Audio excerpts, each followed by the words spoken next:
We are live with the world's greatest communicator. Well, we'd have to discuss that with my wife before we get out there, but I'm pretty good with real estate communications. How about that? There we go. That's even better. I just wanted to give it one of those, like, remember the old Steve Martin comedy bits? I wanted to give it one of those, like the world's greatest. Yeah. So yeah, he may not be the world's greatest communicator, but he is an excellent real estate communicator.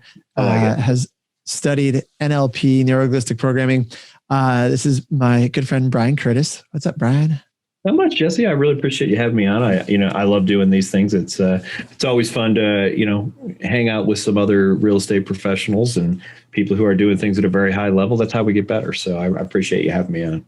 Yeah, absolutely. So Zach, if you can monitor Facebook, because I'm going to pull it up on my other monitor, but sometimes I get an echo going back and forth as people have questions. The whole idea of this Ask Me Anything, I think, Ryan, you've seen us do one of these before, is we get real live questions from real human beings who get a chance to ask you anything they want, which is a frightening prospect, but could also be really, really cool. Yeah, it's fun that way, right? Yeah. What the heck?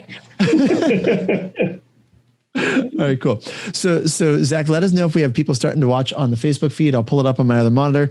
And I'm going to we had people ask some questions beforehand over the last week, we've been gathering questions, but I want to start with one of my own questions, which is, have you always been such an effective communicator when it came to real estate communication? No. No, absolutely not. So here's a real simple story, and I'll try and keep it short because I know we only got 30 minutes. The very first lead I ever got in real estate was what most of us would consider a laydown lead. Literally, my friend who was a mortgage broker, he was a partner of mine, handed me a lead and said, these people would like to buy a house. Please call them. And it only took me 4 hours to get up the courage to reach out to that person. So, and to this day, I'm not sure I've ever had an easier lead, So all of this, you can know every technique in the world and you can practice them on your kid and your significant other and your friends. At the end of the day, real world is the real world. So I definitely am an advocate of practice. Don't get me wrong. But at the end of the day, we've all have fears. We all have apprehensions. And no, I was scared to death the first time I made a phone call and I had no idea what to say. And, at the end of the day, I will say this, even if you don't take anything from this, make the call, because at the end of the day, the answer is no if you don't ask the question, right? I love it. All right. And I didn't actually know that story. And I'm glad I asked that, Brian, because it helps just make this feel more approachable, accessible, because you've studied communication for years. Mm-hmm. And I just like knowing where you came from. Absolutely. So here's our first question. This Vanessa had asked this a little while back. How do we deal with clients who aren't listening when we explain things to them, right? Like they are listening, but they're not really hearing what we're saying. What do you do with that? So let me start with one of my favorite quotes: telling isn't selling. And here's what I notice. We do, and maybe we should rename these things. We do buyer presentations, listing presentations. And maybe if we just switched our mindset on that, and we're going to have a communication with the buyer. We're going to have a communication with the seller. So I'll tell another quick story. I love stories. That's what makes world go around, right? So I'll got to give Ben Kinney credit for this. He's the one who taught me this script. And at the end of a listing presentation, he had said, say this: hey, Jesse, it's been great chatting with you today. By the way, we covered a lot of information today. Is there anything any other agent mentioned that they were going to do that I forgot to mention? And really what you're doing is trying to find out, the other person told them they're going to do this and this. And you can say, oh, I can do that too. And I apologize for not mentioning it. So here was the response the very first time I answered that. Nope, it sounds like you're just like everybody else. So what did I take away from that? I'm like, this guy didn't hear a flipping word I said. So I'll introduce this concept. I know you're very familiar with this, but a lot of people don't do this. Tie down questions. So for example, I might be showing a slide and I use a flip book, which is basically just pieces of paper inside of a folder. And the reason I do that is because this is kind of a joke. My flip book never breaks. The battery never wears out. I never have to log in. It's there. And, which is ironic because I talk a lot about technology. But anyway, I digress back to I'm going through. So let's say I do a slide and I cover Facebook. This is how we do our Facebook advertising. I go through it and talk about how great it is. Then I'm going to ask a question. Can you see a benefit to that? And here's what most people do. Facebook's great. Craigslist is great. I'm great. Great. Sign here. No. So all along the ways in any presentation that you're doing, ask questions, because if you're talking more than everybody else, you're losing. So, in phone calls, for example, I say it all the time. If your communication is more than 50% of the communication, you're losing. So it's all about asking people questions, and tie down questions are questions of understanding. They're questions of commitment. So, can you see a benefit to us running Facebook ads? What we do? Yes. Can you see the benefit to working with a team over an individual agent? Yes. Can you see the benefit of working on, professional pictures? It doesn't always have to be benefit, but, can you see how something like this would help you sell your house faster for more money? So getting those people to engage. And here's the thing, if they don't think it will, this is a great time for that objection to come up. And most of us don't ask that question. So we get to the end and they go, no. And we have no idea where we've missed them. So if you're doing any kind of presentations, throw tie down questions in there. And again, those are don't you, won't you, isn't it, shouldn't it? Those type of questions are the ones that will get you a level of commitment. For example, I go over why working with my team is more important than working with, or better than working with an individual. At the end, can you see the benefit of working with a team over working with an individual agent? Now, some people have a perception, this, Jesse, that I should work with an individual agent because I only want to talk to one person. Well, okay, so go to your attorney, go to your doctor, go to whatever. Can you imagine walking to a doctor's office and the doctor's checking you in, and then the doctor is like taking your blood pressure, and then the doctor does what the doctor normally does? You go back out to the front desk to pay, and there's a doctor sitting there? That's insane. But in real estate, for whatever reason, we've decided that we're going to be great at everything. By the way, if you think you're great at everything, you're average at everything at best. I love that. By the way, we do have Jen. I see you're on here with us live on Zoom, and we've got a bunch of people watching on the Facebook feed. So I've now got my comments open. If you guys are watching this, if you have a question, please, the reason we do this live is so you can jump in, and Jen, anybody else on Facebook land, type in the box or come off mute. If you want to be on the Zoom here with us, you can literally turn on your mic and ask Brian questions. If not, I'm going to keep asking questions away. So I've got a question on tie downs while people are looking for to answer their questions. Tie downs. So I find that, and by the way, that was a perfect answer for what do you do if someone's not listening? You got to re-engage them. I find I use a lot of tie downs because I do it habitually. I've been trained on doing it, but I use the same ones over and over again. Like I notice, like I'll ask, does that make sense? I'll ask that one a lot. And if I'm not consciously trying to vary it up, and I get really self-conscious when I'm paying attention to myself and I'm not just an autopilot, I'll start thinking, do they notice I'm saying, does that make sense all the time? Do they notice I keep asking them that? Is it awkward to ask them that? Like, what do you think? Do you have an opinion on that? Do people notice when you use tie downs, or are they so busy answering the question that it doesn't register? So you're familiar with the concept of graffiti words, right? So one of my graffiti phrases is out of curiosity.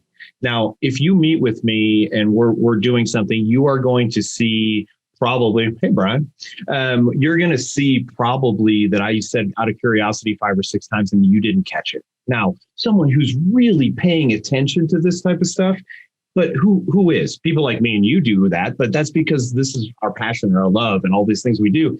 Realistically, you could literally ask the same exact tie-down question on every single slide that you present, and they probably wouldn't catch it. But here's the other thing. Why not prepare yourself? Okay, at the end of this slide, I asked this tie down. At the end of this slide, I asked this tie down. Vary it up just so you're not literally saying the same thing over and over again. But here's the thing. I would rather that you say the same thing over and over again than not say anything at all. That would be my choice. I love it. Cool. And if you're just joining us, please ask Brian questions live. That's why we're here. What's up? Brian has joined us. We got Brian surrounding us now. Yep, and we both live in Boulder. So that's funny. We got Brian squared in Boulder. Am I supposed to ask myself questions or the other Brian question? I talk to myself all the time, Brian. So join right in. It's a party up there for sure. Yeah. So if you have any. Go ahead. So if you have questions on communication style NLP, it's blowing my mind at the moment, Brian, technology wise. I have this up on my app now, on my phone, the Facebook app, the live feed. It's transcribing what we are saying with like a 2-second delay as we are talking. It blows my mind that I could just read I don't have to listen to Brian. I can just read it. I appreciate putting the captions on, Zach. I like it. He just said he put the captions on. All right, cool. Chris Adams says, hello, Chris Adams. If you have a question for communication expert Brian Curtis, an NLP question, jump on in. I don't think Chris is probably going to ask me a question. Chris is my executive assistant and our listing and marketing manager, so probably he doesn't have a question. He may ask questions. Maybe he's like, I really always wanted to ask Brian questions. I was unsure, but now I have a forum to do it. Yeah, I think he's good. So. All right. Brian Margolis, you have a question on NLP or anything, or should I keep firing away questions at Brian Curtis? Why don't you keep firing away, Jesse, and then something will dawn on me. Cool. And hopefully I'll remember to ask my other brother, Brian. Okay? Well, then here we go, Brian. So this is a good one. That who did this question come from? Steve had asked this one on one of our Facebook posts when we're advertising this call. He was saying people don't answer the phone anymore, right? Because when I think of, this is me ad-libbing now, when I think of communication style, I think about voice-to-voice or in-person conversations. But Steve was asking, look, people don't answer the phone anymore. Do you have any tips for communication via text or Facebook message or anything else like that? Absolutely. So first of all, they're right. I mean, we're looking at answer rates that used to be in the low 20s that are now in the mid to low single digits, 6, 7, 8%. However, there are ways to communicate to start those conversations. So this isn't really communication, but this is process. And I'm happy to talk about that as well. So for example, I've got a drip that I run that has voicemail drops, text messages, GIF messages. I get a 49% response rate on that. Now, what I'm telling you is not that I get 49% of the people I send that to and say, Brian, help me buy or sell a house. That's not what I'm saying. Some of the things I will not repeat. We'll keep it PG here. But at the end of the day, my ultimate goal, I look at the hierarchy. This is my hierarchy of the ability to communicate: in person, Zoom, telephone, text message, email. Now, there's some asides in there. You got Facebook messages, maybe Instagram, things like that. So come up with ways to communicate with people so that you can actually then get on the phone with them. So if I'm having a text conversation with somebody, eventually at some point in time, I say, Jesse, I'd love to continue this conversation, but my thumbs are getting a little bit sore. So with that in mind, why don't we set up a time that we could have a phone conversation? I have time to right now or tomorrow at 2 p.m. And by the way, so here, you want to talk a little NLP? That's what's referred to as a double bind. And a double bind basically means what do I want that person to do? I want them to have a conversation with me. And so I didn't say, do you want to have a conversation with me? I said, when do you want to have a conversation with me? And I gave them an A or B choice. If they pick A or B, I don't really care which one. Also, when you ask double bind type questions, also called slot closes or either or closes, there you can't say no to that. So in other words, if I say this to Jesse, would you like to talk this afternoon? Would you like to talk tomorrow? You can't say no. I mean, you can, but you're going to be a crazy person. So what that's doing is engaging some of your brain that says, okay, I've got to come up with an answer. I can say today or tomorrow, or I can say, you know what, I'm not available either of those days, in which case I can go, great. When are you available? Nights and weekends? Or, and you can just keep double bind until you narrow it down to where people want to be. So that is one of my favorite techniques to use. And there's a variation on that called lesser of two evils. So I use this all the time when I'm dealing with clients who are unhappy. So, Jesse, we can either pay the $5,000 to get the heat and air replaced, or we can go back on the market. Which would you prefer? So I'm breaking it. Is there probably some other choices that they have along the way? Yeah, but I'm breaking it down to the simple. Like, look, guys, we go back on the market, go through this whole process again, or you can pay this $5,000 and move on to your next house, which, by the way, is supposed to close next week. So which makes more sense for you guys?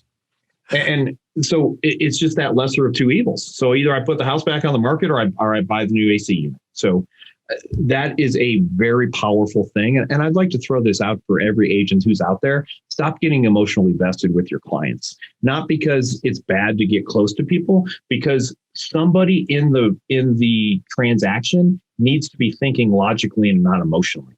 So if you think that if you're selling your $700,000 house and it's about to fall apart, if you don't think that person's emotional, they're either dead inside or they're freaking out. And that's the truth. It's one of the 5 most stressful things we do. So it's so important as an agent to be the person who stands back and detached and provides information in a way that people can make decisions and get through all the frustration, irritation, and emotions of going through the sales process. So not only should you, I feel like it's your responsibility to stay emotionally detached to do your best job. I love that. And that is a whole nother it's another different class, right? Staying emotionally detached. But we should have that conversation tonight because I do love that. Staying emotionally detached, writing it down. All right, perfect. I guess I get to be on again next month. Staying emotionally detached. I've never heard that phrase, the lesser of two evils, by the way. Is that a Brian original?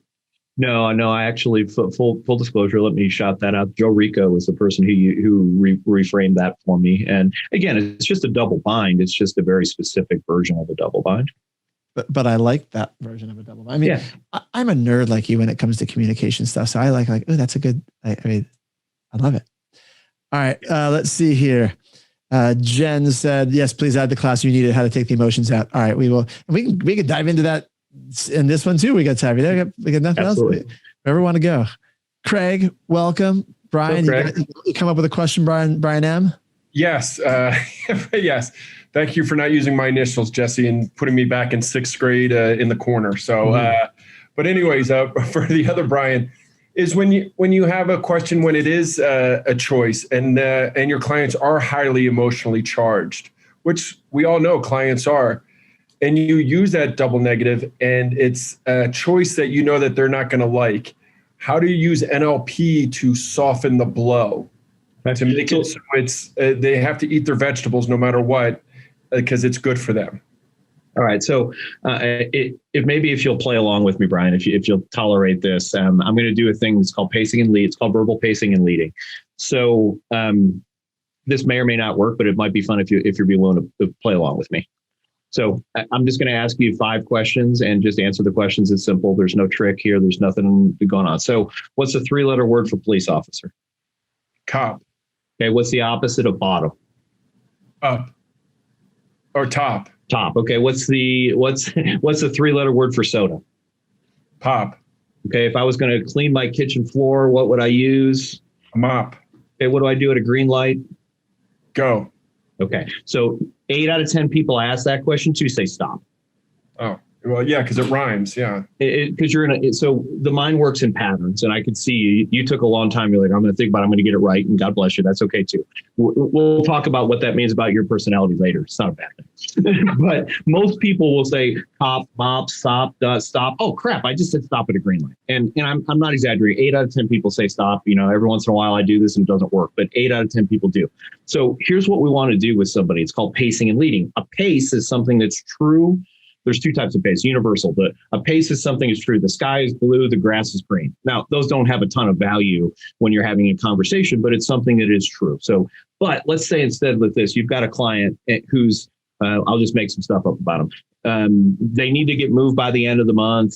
They're getting changed for their new job. It's super important to them that they have a certain neighborhood. Repeat that back to them. So all we're doing is recapping what they said. So we might say something like this. So Brian, I just, we're in the situation. I want to recap what's going on. So you told me no matter what, you've got to be moved by August 31st because of school. You've got this new job and there's a lot of stress and a lot of stuff going on with that. It's super important that you be in this neighborhood that we're under contract in on the purchase of your house. And then, of course, we've got this little bit of mess that we've got going on with your current situation. So what have they done? Yes, yes, yes, yes. So with that in mind, ultimately, we've got 2 choices. You can either pay the $5,000 and get the heat and air replaced, or you can take the risk of putting your house back on the market. I know neither of those are great choices, but with that in mind, how do you feel? What do you feel would be best for you and your family? So pacing and leading is, it does a lot. It gets them the idea of, okay, yeah, this is true, this is true, this is true, this is true. Because again, remember, when we're in the emotional part of our brain, and let me just say this, a lot of people think we're logical creatures who have emotions. We're emotional creatures who have some logic. So we've got to get people to take a look at a situation as objectively as possible so that they're making the best decisions for themselves. And maybe the best decision is to go back on the market. And I'll honor that. But at the end of the day, I want them to actually look at the facts and get away from it. Like, how many times have you heard a buyer say, that seller's a jerk, I don't want to buy their house? I've actually heard people say that to me, right? What the hell does that have to do with anything? The seller's not going to live there with you. It's not, you're not getting a new roommate. They're not going to come back and visit. At the end of the day, you like the house, it works for you. The seller is gone. So deal with the frustration of getting through that transaction, get the house you love, regardless of who lived in it before. It does not matter. Hope that helps. Yeah, it does. So I think just to repeat what you said is that I know neither are great choices, yet what do you want to do? You got to that at the end, because that's what you need to get a decision. So, but is that the right language you use to end it, to wrap it You up? can, or you can say with that in mind, or, I know it's not ideal. You can say anything. You don't have to put that little, I'll call it a transition phase. You don't have to have that transition phrase in there, but sometimes it just softens it up. Brian, I understand that neither of those are ideal, but with that in mind, we're going to have to do one or the other. So how would you like to move forward? Gotcha. So, and at the end of the day, it's true. So go ahead. I'm going to point out one other NLP thing. If you listen back to this recording of what Brian Curtis just said, if you listen to the way your voice changes, and we could spend a while, we only have 8 minutes, so things supposed to be 30 minutes. We could go obviously a lot longer, but if you listen to the way his voice changes, when you said the first half of that phrase, the softening, the transitional phrase, to when you said the second phrase, your tonality, inflection, speed, everything shifted. It's almost like you can hear a car shifting gears, right? I don't know if he says it again now, he's thinking about it, might not come out the same way, but do you know what I mean, Brian? I do. So, I was speaking with more empathy is basically what I was doing. I slowed it down and my tone changed a little bit, and I was talking like this. And there's two things that come with that. So first of all, if I say this to you, Brian, if I say, hey, why don't we go have lunch? What does that sound like? A question or a statement or a command? More of a question. Why? Why was it a question? Like, why don't we have lunch? You didn't sound excited about it. Well, fair enough. So I was working, I didn't do a great job of this, but if the inflection of our voice goes up in tone, in other words, it gets higher in pitch, that implies a question every single time. So I can say, hey, Brian, why don't we go to lunch? It's a question. It's very much a question. Or I can say, Brian, let's go to lunch. Right. You can hear the difference in those two things. The second one's a command. The second one, I'm telling you, let's go to lunch. Even though it's a question, your brain does not register that as a question. Your brain goes, oh, crap, I got to go to lunch. Brian just told me to go to lunch. And so, if you want an interesting statistic, 99.44% of communication is done on the subconscious level. Our mind's sole function is to keep us from going insane. Like people who and I know it sounds kind of crazy, but if we literally intook all the information that was going into us on a conscious level, we would literally lose our mind because we cannot handle it. Our mind is a deletion thing. You've heard whatever we focus on expands, and there's some metaphysical stuff behind that. But whatever we focus on expands is because our conscious mind can only handle so much information. And it's 0.006% of the information we process on a actual conscious level. The rest of it is done unconsciously. As a matter of fact, there's some of you who are watching this. Man, I wish I could remember what Brian said. Technically, you can all 100% remember everything I said. Now, it's just the ability, whether you have the ability and understanding how to access that. Every single memory that you've ever had, you have access to. It's just most of us don't know how to access it, including me. I don't know how to access 100% of that. I don't have an eidetic memory. But, that's how we process information. And so when you do command voice, when you do a lower voice and you do it in a downswing, people process that as Brian just told me to do something. And you'll do it because I told you to do it. And now, let me start this. We didn't go into this. You got to be in rapport with somebody. I can't just go up to somebody on the street who I don't know and say, give me your money. And they're going to go, great, Brian told me to give me his money. That's what's going to happen. But it's actually pretty funny. I talk about that. There's a gentleman named Darren Brown. If you want to watch some really interesting, funny stuff, Darren Brown is a conversational hypnotist and NLP master. And there's videos of him literally walking up to people on the street, building rapport within probably 10 to 15 seconds. And 30 seconds later, walking away with their wallet, their keys, and their phone. Okay, one more, two more questions if I have time, Jesse. I just came up because one was a lot of people are saying, how do we overcome this with the NLP? Well, because there's two sides of the fence. 50% of the people out there think it's a bad time to buy because the housing market's overpriced and they're going to wait for the market to go down. And so how do we overcome that objection using NLP? Because that's a lot. It's just their stall tactic. They're just because they don't know us and trust us yet. That's their push away. But it's the articles they may be reading. So how would you? Sure. And let's face this piece of reality too. Whatever you believe, I can find an internet website that'll make it true. So I teach a class, and It's funny. My wife yelled at me. She's like, don't go on wackadoo websites. They're going to try and, reach out to you and do stuff. So and when I'm teaching building rapport, I've got a slide in there for flat earthers. Now, if anyone's a flat earther, I apologize for insulting you. I'm about to insult you. I think that's the dumbest damn thing in the world. It's the earth isn't flat. How do we know? Well, Jeff Bezos saw it yesterday looking down, or 2 days ago. So we know the world's not flat. But there are people who believe that, and there's a whole bunch of people in that group. So confirmation bias is really an important thing to understand. It's out there. Anything that you want to believe, you can believe. So here's an objection handling process that I go through, and this I'll try and be short and sweet with this. Step one is acknowledge and affirm. So what does that mean? Hey, Brian, I think that I want to wait until the market crashes. Brian, I completely understand. I've talked to a lot of people who have that same belief that they were going to wait until the market crashes. Okay, great. So what have I done? I've acknowledged it. I haven't told them they're dumb and stupid, even though I think they're dumb and stupid. I really don't. But I think that opinion is dumb and stupid. I really do. But I'm not going to say, here's what most people do.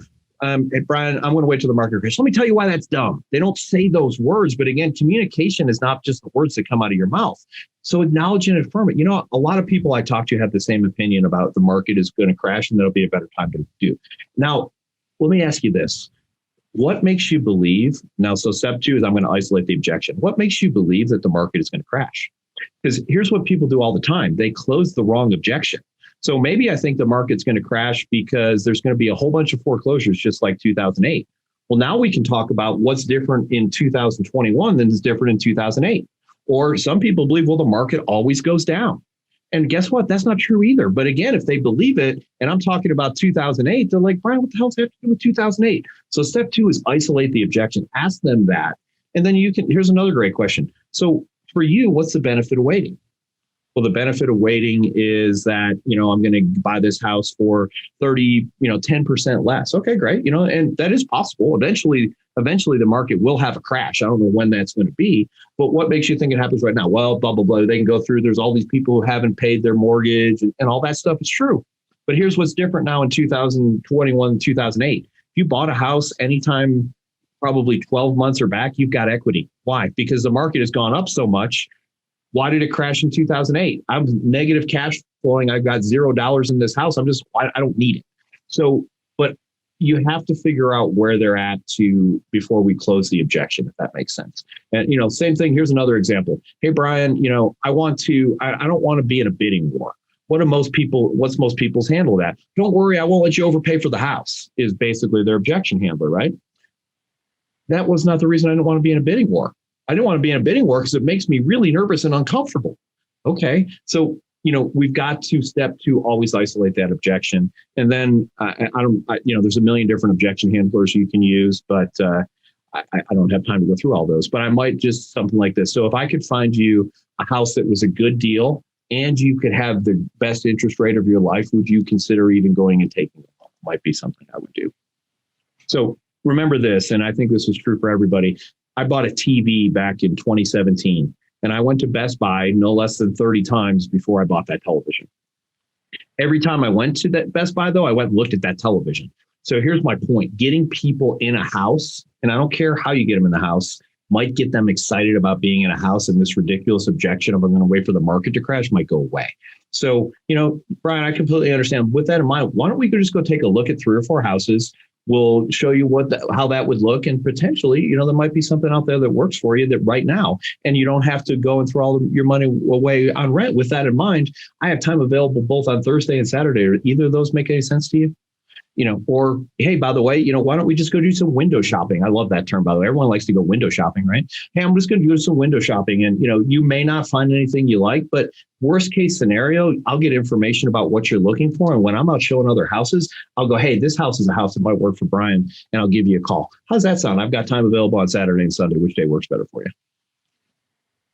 Awesome. And I loved how you gave them that. What do you call that? Closing? When it's it's called a double bind is the technical term. Some people call it a slot close because I'm giving you slot A or slot B. Some people call it an either or because I'm giving you 2 different choices. It doesn't really matter. But at the end of the day, I'm just saying, hey, would you like to do this or this? And whatever answer you give me, I'm happy with. Saturday or Sunday, great. Would you like to list your house this week or next week? I don't care. At the end of the day, all I want to do is list your house. Got it. Awesome. And then lastly, Jesse, before you cut me off, is Brian and Jesse, and for every married man on this call, can I use that 99.44% percentage with my wife of saying that's my issue with selective hearing? You can say whatever you want, but let me explain, this is the most important thing. I teach real estate communication. I am not a marriage counselor. I'm not a relationship coach. I'm none of those things. And yes, some of this stuff, it works universally, but I would play with it with my kids and not with my spouse. That's just my personal opinion. Yeah, I actually am married to a marriage counselor, Brian. My wife is does couples counseling, marriage counseling. So we'll have you guys on here sometime. You guys can go back and forth. That'll be fun. That would be fun. Anyway, this is awesome. If anyone else, we're supposed to be wrapping it up now. If anyone else has any quick questions for Brian, you want to jump in, you've been waiting to ask a question. I don't know, Brian, if you got a hard stop now, if you got a minute or two. I don't, I'm good. All right. Anyone else got a couple quick questions then before we wrap this up for Brian? Please, I'd love it. I see a couple people from my team on here, Desiree and Jamie. So please feel free to ask. We're talking to a couple great people here, Jesse and Brian Curtis, they're excellent at overcoming objections. So that's why we just did that. If you guys have anything, please fire away because this is special. Yeah. And I will, I'll answer this question. For me, one of the best places that I go to look at NLP stuff is there's a website called transformdestiny.com. And, it's a monthly subscription to be that, but there's a lot of good information. They talk a lot about conversational hypnosis, NLP. It's not real estate specific, but here's the biggest problem with stuff for NLP. Most of it is old and boring. So that's the biggest part. You're just like, holy crap, if I can make it through this, then maybe I won't poke my eyes out. So I'll take a minute to promote myself. I'm putting together a class that will be basically about a 12-week class. It's going to be NLP based, conversation based. Put all that stuff together. We'll put together a listing presentation for you, a buyer presentation, go through the whole process, learn objection handling. It's going to be about a 12-week class, and then that should start sometime in August. And I'll give Jesse that information, and if he wants to share with the group.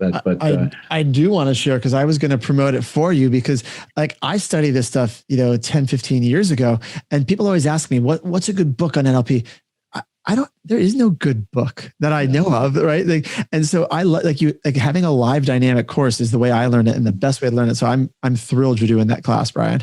Yeah, I'm excited about it. Again, it's my passion to help people do this because, Tristan, for example, on Lab Code Agents put it up in an objection the other day, and I watched everybody on there. There's like 200 and some odd comments. It looked like Glengarry Glen Ross, for those of you who ever watched that movie. Great movie, by the way. Love the movie, but it's not 1985. And I watched people coming up with things. Well, it was basically, why shouldn't you work with the listing agent? Well, would you have the same attorney when you're getting divorced? I'm like, so you really think saying that to me is going to convince me to change my mind? And no one does acknowledge and affirm. If step one of any good conversation is not to piss the other person off, and I'm not saying there's not great times to have that, strong debate, and there's great stuff. And I love that. I love to get on a debate with people. But how about if I'm trying to be persuasive with someone, step one is not piss them off. So, coming up with these aggressive, are you an idiot type things. And when I say that, there wasn't a single person who wrote, are you an idiot? But remember this, for those of you who are looking at communication in person, right now, I'll consider this in person. I don't know if they've done the study on how it works on a Zoom call, but only 7% of communication that's happening right now is from the words I say.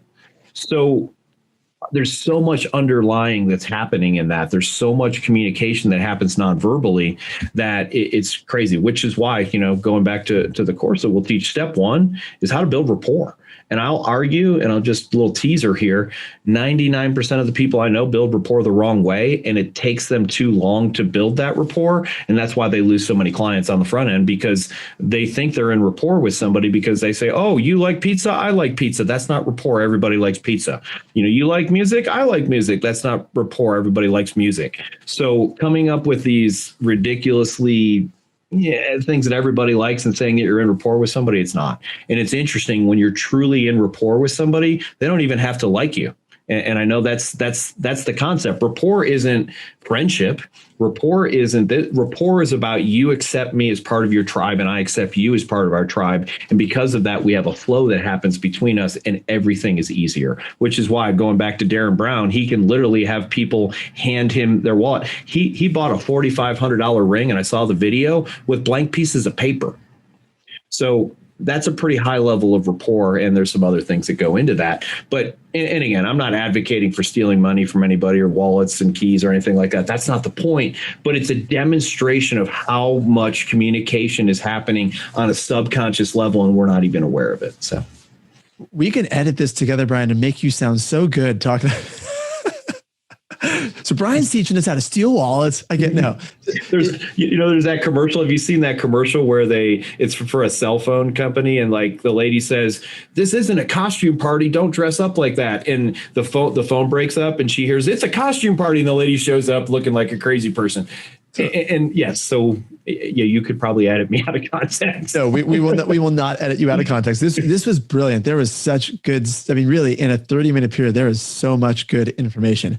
I think I absolutely introduced you correctly, Brian, as the world's foremost communication expert. I'm just not even real estate. I'm just saying the world's foremost communication expert ever.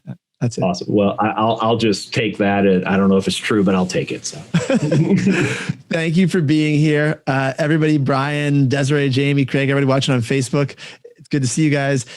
We'll make sure we drop in the Facebook chat for this, and drop into the Zach, drop into the Zoom chat, how they can reach Brian and get information on that course. So what's the easiest way to get me? So my email is Brian, BRIAN, at searchnwa.com. And my cell phone number, I mean, at the end of the day, feel free to send me a text. And it's funny, I tell people this all the time, literally send me a text 24 hours a day, because at a certain time, I just basically turn my phone off and I don't care. You can send me a text at 3, 4 in the morning. I don't care. So 479-531-2317. And I will be building a webpage for that. It's just not built yet. So. I love it. Produced by the Agent Collective Media Network.